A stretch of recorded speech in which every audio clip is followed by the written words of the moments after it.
recherche, c'est un peu méconnu. C'est un peu obscur. Les gens sont comme, un établissement de santé, qu'est-ce que ça fait? Ça soigne des gens, tout à fait.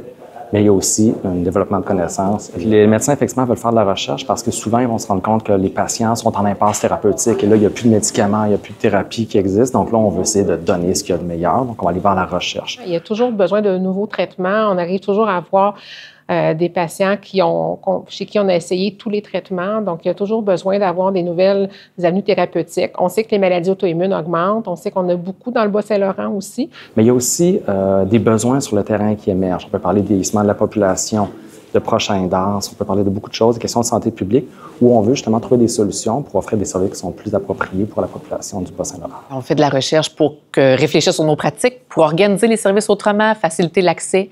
Puis, tout ça en partant souvent du point de vue, dans le fond, des principaux intéressés, donc les citoyens, la population. Des enjeux de distance, des enjeux d'accès, c'est pas mal dans les premières choses qu'on nomme souvent quand on a de l'offre de services comme ça en région éloignée ou en ruralité.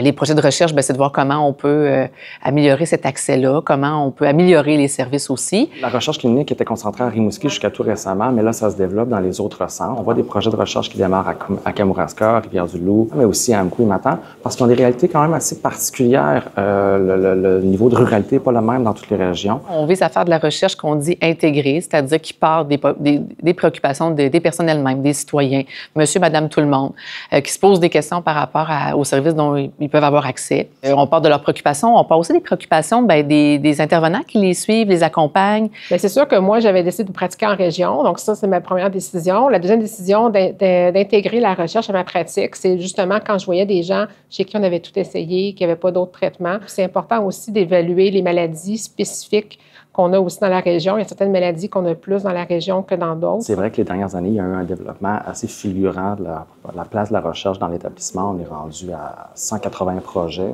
en ce moment, donc à peu près une augmentation de 100% depuis 2017. Je pense que ce qu'on souhaite, c'est que la recherche soit mise au service de l'amélioration, de l'innovation, que la recherche ça soit un véhicule pour innover, faire des choses différentes, s'adapter à notre contexte local.